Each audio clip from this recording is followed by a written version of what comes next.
Hey folks, I hope you're doing well tonight. So, tonight's topic is going to be the trauma is the fact that the damage has already been done, and the fact that you are not able to change the horror of the past. So, oftentimes, you'll hear people talking about to try and help someone overcome trauma or, past horrors that they experienced. They'll tell them, it's not your fault. You know, you just need to move past it. You know, it's what's done is done. The past is the past. What's happened has happened. The past can't be changed. And what really irks me about those kinds of statements or comments or viewpoints is that that is exactly what is traumatizing the deep feeler or the deep thinker. What's traumatizing them continually is the fact of this horrific reality that you can't change the past horror or trauma. That in and of itself is what is traumatic to this extreme deep feeler and extreme deep thinker. Okay? It's not just that the incident itself that happened, okay, that's traumatic. No, it's the fact that it's the fact that you cannot change it is what's traumatic. Okay?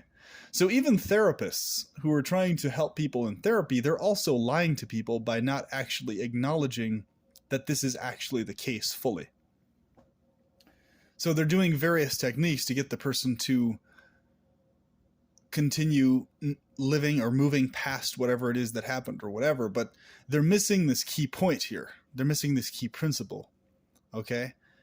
So this is why I say, like, therapists, they'll never admit to people that we're either oblivious or sadistic. They'll never talk in these terms or describe things in these ways because they're required to BS people to a certain extent.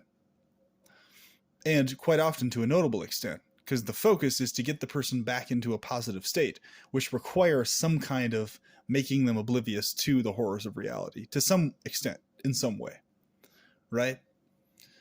And by telling them, oh, it's not your fault, you're not responsible in this, well, everything that happens is all of our fault in some way, shape, or form. Everything going on here is in some way, shape, or form the fault of every one of us all together at the same time. Or not the fault of any of us at any time, or a combination of both. So there really is no reality to something, especially if we were involved in something as an accident or something that happened. Let's say you got in a horrific car accident and then someone died in the accident next to you. It factually is your fault that whatever happened. You're connected to the fault, basically. So it's a lie. It's an oblivious delusion to be taught or told to convince yourself it wasn't your fault. People are always, and so the reality is it is the person's fault, but they have to make themselves oblivious to that in order to be able to cope and keep living. And anybody who's really insightful can recognize if someone else says to you it's not your fault, that that's simply not true, right? In terms of mistakes you may have made, right? That you wish you hadn't made. You know for a fact it is your fault. And it was your fault. You know that, right? And in the context of something that supposedly, quote unquote, wasn't your fault, let's say something happens in some other part of the world. Well, us sitting here eating luxurious food while somebody else is starving to death, it is our fault that the person is starving to death. Because we're not actively doing anything to stop that from happening 24/7. We didn't do enough to stop it from happening. No matter what our excuse is, I'm not involved in these Peace Corp things or whatever it is. I don't have the capability financially, or whatever our excuse is. There's just various excuses. The point is, we directly didn't stop the person from starving to death. We didn't. So we are at fault. And to say we're not at fault is delusional. Okay? Yeah, we're not necessarily criminally at fault to the degree of purposefully wanting the person to starve to death, but we are at fault in the fact that there's always more we're able to do that we're not doing to help others in those situations. There's always more we can do. We're never doing enough. So it is our fault. Okay? So this this idea that things aren't people's fault is just, it is delusional, okay? It's a form of obliviousness, all right? Now, that's actually a good thing in most cases, just like I talked about before. It's good to be oblivious to the vast majority of horrors you're inadvertently involved in. It is good. It's better to be oblivious than not, because you'll go into a mental asylum if you're not oblivious to it to some extent, or you'll end up killing yourself this immediate second. And you'll fall on your knees and collapse in agony, screaming. Okay? So if those things aren't happening to you right now as I speak, then that's good. It means you're oblivious to the horrors you're involved in to various degrees. You're oblivious to the fault you're involved in, inflicting on this world and others to various degrees. That's a good thing. You should remain oblivious to that, because you can't function if you're not oblivious to it. Okay? So keep your delusions of good intentions, of love and affection. Keep those delusions. I would classify them as sacred delusions. Maintain them. Hold on to them, because they're keeping you from going insane. Okay? Literally, our optimistic, positive delusions are the only thing keeping any of us from going insane, totally, in agony. So therefore, keep them. Don't let them go. Consider them a good thing, not a bad thing, right? Just know what they are, okay? Now, this really has just occurred to me especially strongly recently, because I just talked to Mark Antonatalist today, and we've been chatting back and forth, and really good conversations so far. And this was the topic. I was like, you know what? I really want to do this topic more and really hone in on this, right? Is that a lot of people just aren't seeming to understand this. And this is, Ephilists and Antonatalists grasp this a lot better than most people, it seems like. They really recognize that the damage has already been done principle is exactly what the trauma is. That's what's traumatizing them. They're able to get to the point of, okay, quote unquote, moving on and doing all this other stuff. Sure, they can go about their lives, but it doesn't eliminate the fact that the horror isn't fixable, that the damage has already been done. And that remains a horror. It remains a trauma in the psychology of the Ephilist or the Antinatalist. The fact that you can't fix the trauma. Whereas for people who aren't really that deep feelers or thinkers to that extent, where they have a cap on it, basically, they get to this point of no longer being traumatized by the fact that the horrors are not fixable. So people being burned alive at the stake and tortured with iron maidens and having screws drilled into their skulls until their eyes literally popped out of their skulls while they were still alive and breathing, and could feel every micro ounce of that pain. Nothing will ever undo the fact that that stuff already happened. And that is exactly the trauma to the deep feeler and deep thinker. The trauma is the fact that it cannot be undone. It's an eternal horror, in fact. So out of all the things that are eternally horrors, this is a principle I think people overlook a lot, is that they think, all these situations or whatever, eventually you can get past and just time will heal all wounds. No, that's not how this works, actually. You literally have to consciously tune yourself out to the horrors. You literally have to tune out to their existence and awareness thereof. Because this is an eternal, forever horror. The fact that these things have already happened. The fact that even one person was tortured to death who was an innocent, good person. The fact that has occurred even one time. What to speak of the millions and billions of times this has occurred, and is going on right now as I do this video. There's people being tortured to death right now as I speak. Okay? The fact that that's even happened in one case is enough to traumatize a fully empathic, fully affectionate person for their entire existence. Eternally, forever. Being aware that this happened even one time. People act like, okay, the kid, that's what really makes me sick when people say shit like that. Like, there was a dude who actually said this on an Ephilist channel, and I was just horrified. He's like, oh, yeah, the kids are freed from suffering now. At least the kids are freed from suffering. He was talking about kids that got shot to death in a school shooting. And he literally said, at least they're free of suffering now. It's like, how do you know that? How do you know those kids are actually free of suffering? And why would you say that? Because nothing will ever change the fact that they were shot in the head or in the body and they died an agonized death. Nothing will ever change that fact. It doesn't matter whether they're so-called not existent now, according to the F-list idea, or they're existing in some other different state. The fact is, they died horrifically. Period. And them not existing anymore doesn't change that fact. Okay? It doesn't make it all better or less bad or anything like that. No. So, people saying stuff like that, this idea that there's an irrelevancy principle here. Okay? The person's in a better place. So these ideas, right? They could be in a worse place, though. We don't know. There's no way to tell where they actually are. Or if they're sentient as an individual in another form or completely as a different individual. We don't know where they are or what they're experiencing. But it's various degrees of irrelevancy to the fact that that's an eternal horror. How they died in that particular sentient case. Okay? It's a forever horror. Just because the pains themselves lasted a certain amount of time frame, right?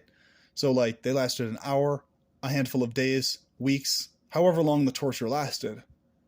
The fact is, those experiences of the torture happened at those times. And that's completely unacceptable. That's reality or that happens within reality. It's totally unacceptable. Okay? So, nothing makes that better. Ever. Nothing ever can make that better. Because it's happened. It's occurred. They were tortured. That happened. Okay? Whatever paradise state or bliss state or whatever a state we achieve after this, that still happened. That the fact that was felt by that sentience is permanently, forever, eternally unfixable, unchangeable, unalterable. Forever. This is the darkest, the bleakest, the most horrifying realization of them all. And once you go all the way into the deepest depths of it, you either, number one, go totally insane and will get locked up in a mental ward for it because you'll start to scream and run all over the place, or you'll just jump on a blade and kill yourself or blow your head off or whatever. Like, you'll do one of those things, or you won't do those things, and you will get past the bleakest of all bleak pills with this realization and get to the point of Gnostic antinatalism, where you recognize the parameters of reality for what they are. Boom. And it's fully clear in front of your face, 24/7 at every moment. What we're dealing with, what this is, what's happening here. Okay? If you can get past the full scope of that horror, the realization that horror, as long as you're sentient and aware and in knowledge, that will remain a horror for you for the rest of your existence. And the only time and only reason you're not horrified by it is because you're tuning yourself out to it and being oblivious to it, which is good. You should do that. Okay? Because that's the only thing keeping you sane, folks, brothers and sisters. Is you tuning yourself out to that fact is what is keeping you able to keep functioning in this world. Okay? Because when you realize the implications of how horrific that is, the fact that there's no way to alter the horrors that have happened or the mistakes that you've been involved in, no amount of BS will cure it or fix it. All you can do, your only option, is to tune out from being aware of its existence or the awareness that it ever happened. So a sacred delusion is your only option, folks. Whatever state of godhood or demonhood or creating your own world or universe you achieve or desire to achieve, it's all variations of what I classify as a sacred delusion. Others would call a demonic delusion, a heavenly delusion, whatever. The point is it's some form of delusion, which is good. It's a good delusion because you have to have it. Otherwise, you lose your mind. Okay? Like I think about this all the time, folks. I literally, the visual of the person having their head screwed during the Inquisition to where their eyeballs popped out of their sockets and they were screaming in agony. Like that visual, like never leaves my awareness. And I just think that individual person, that could have been me or you. Think about that for a minute. We could have had our heads screwed down to where our eyeballs popped out of our eye sockets, and that our skull was crushed slowly and gradually to where we felt every micro ounce of that gradual crushing to our skull. And we felt every ounce of the nerve pain to our eyes getting blasted out of our sockets.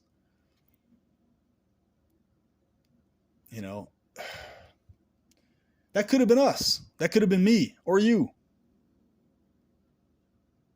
That could have been your daughter, your son, your wife, your girlfriend.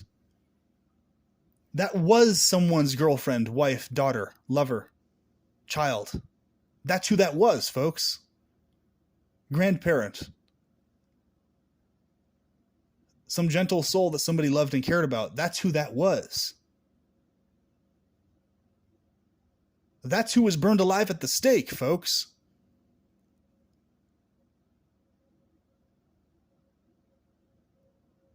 Somebody that you would have had as a lover, as a relative of somebody who was close to you. And they died screaming in agony, being burned alive. That was another human being. Someone who is and was someone's relative. And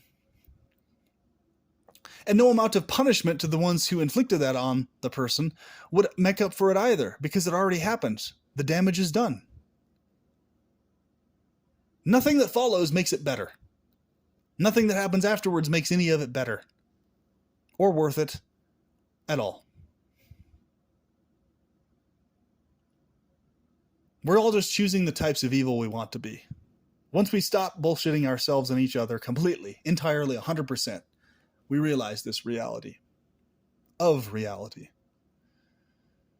We're all a bunch of demonic entities deciding which kind of evil we're engaging in. Competing with other demonic entities.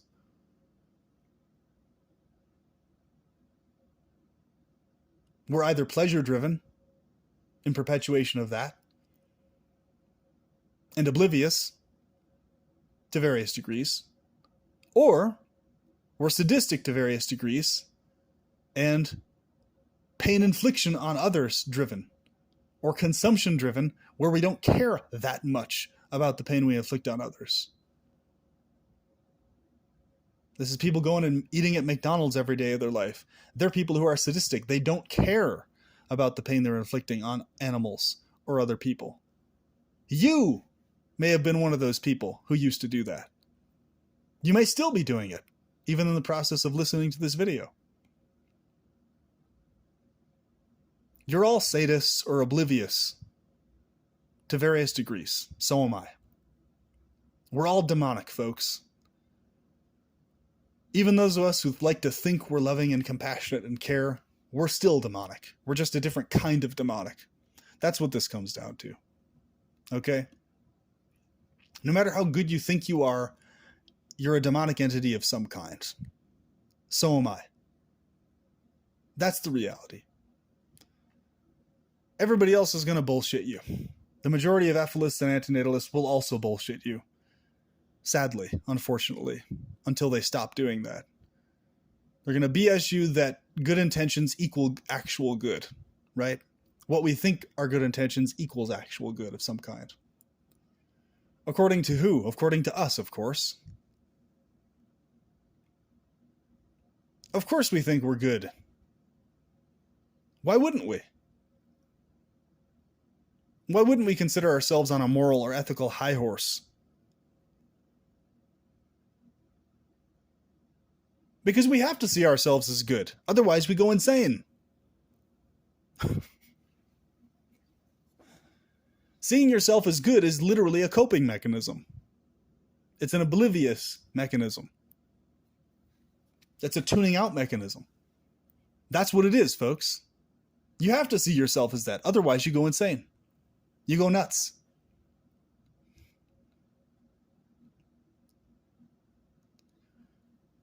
As long as you can recognize seeing yourself as good as its own type of evil, then you see what I'm talking about. You see the parameters of reality. And no, you shouldn't self-deprecate. You should not punish yourself or self-loathe or anything like that. Of course not. You should value yourself. But recognize that's its own type of demonism. But you need to learn to embrace that versus rejecting it. And you need to oppose the types of demonism that are sadistic in nature, that are extremely criminally sadistic in nature. All the while recognizing your own demonism in the process. You're a demon fighting other demons. That's what it is. That's what reality is. So be a pleasure demon versus a pain-inflicting one. And embrace the worlds that you want to create. And dwell in and exist in perpetually, as long as possible. Use your imagination to form and concentrate on the specific details of these worlds you want to manifest. The paradises you want to dwell in and experience. And if you don't have any desire or ideal to dwell in a paradise state, then you're just sadistic. You're wanting to remain in a world where you're aware of sadism and engaged in sadistic activities yourself. Because the only worlds that are not sadistic are worlds of obliviousness to pain and agony and torment. Or worlds minimally aware of it.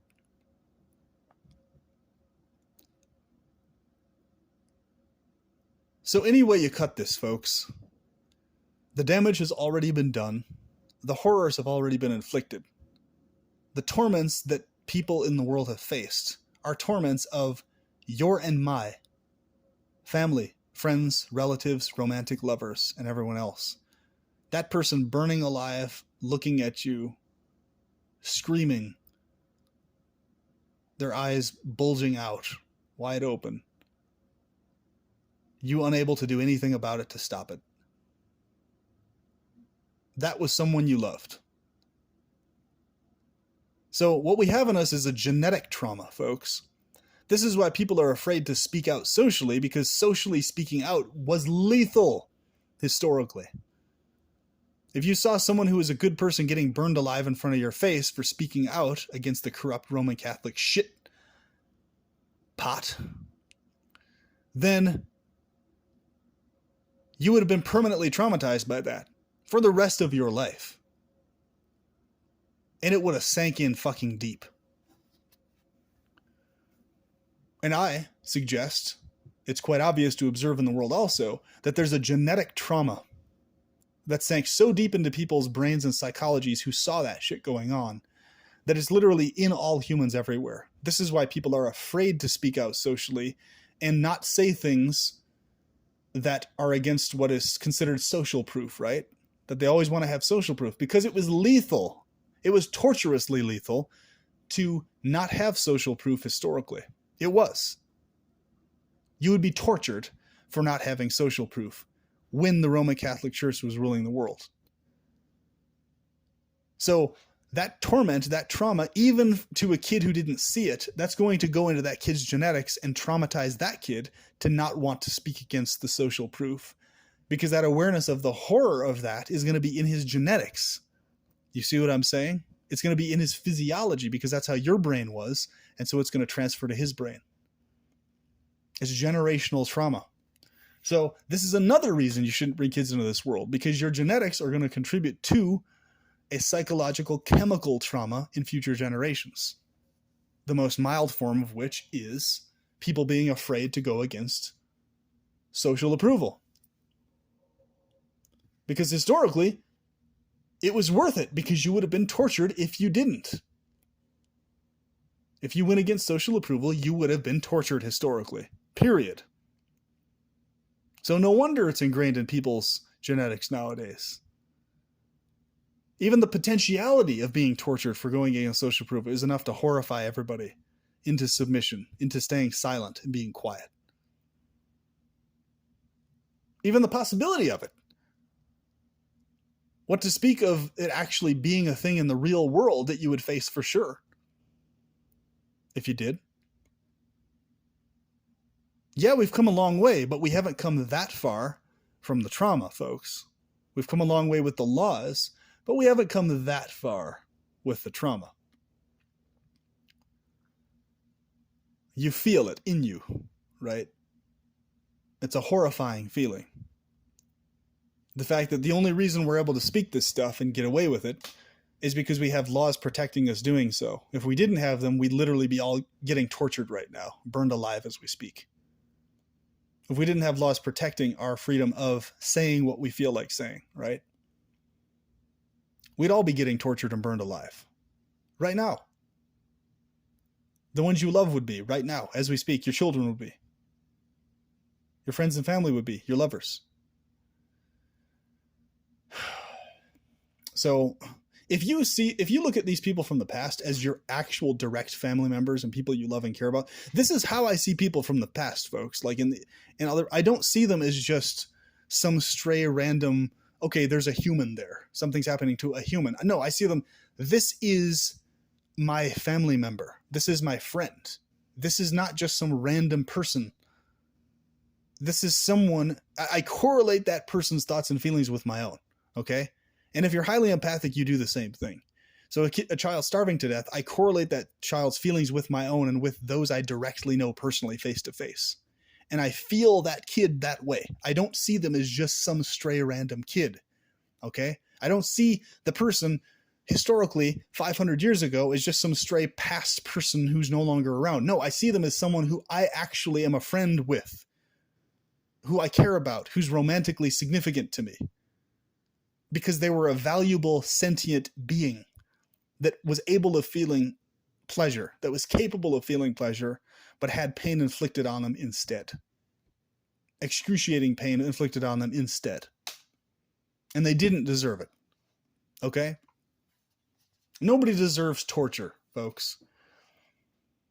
If they committed a crime, it should just be quick, fast execution at the worst case. Never torture. No one ever deserves torture. Okay? And it's disgusting and it's sadistic if anyone thinks someone should be tortured. Outside of extreme circumstances in like the military where you have to get information to save huge numbers of lives or something. And even in that case, it should only be done if the person is confirmed to have tortured others or done something horrific already that warrants them getting the same treatment so you can get the information, right? Outside of those extreme contexts, torture is absolutely unacceptable. Period. Okay? So,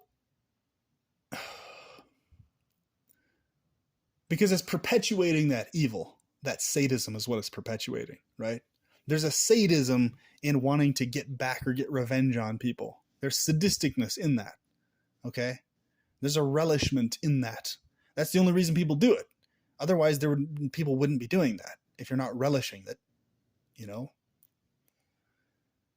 There's no reason it would be done unless it's sadistically being relished, because it doesn't serve any functional use outside of that extreme circumstance as discussed. Okay? So what we're dealing with here, folks, is a situation where the real trauma is that. It's the fact that the damage has already been done and the horror happened already to those sentiences. That's the trauma. Not this, oh, it only happened to the past, therefore you need to move on bullshit. There is no moving on. Eternally, for the rest of existence, forever, there's no such thing as moving on from those horrors that have already happened. All we can do is tune out to them and contain current, present tense, our experience of maximal pleasure and that of those around us. Because there is no moving on. Like, the world is still going, but those traumas are still happening, even as the world is going. So there is no moving on from it. Ever. There's no such thing. There's only tuning out. There's only being oblivious. There is no moving on. So I hope this video has gotten you to the point of finally getting to that final gate, that end point of the bleakest bleak pill, and that you've been able to bust past it to get to Gnostic antinatalism as your worldview, as your conclusion, as your ideal. That's my goal. That's my hope. And that your desire is for a perpetual pleasured state completely beyond sadism as much as possible. That's what I hope for you.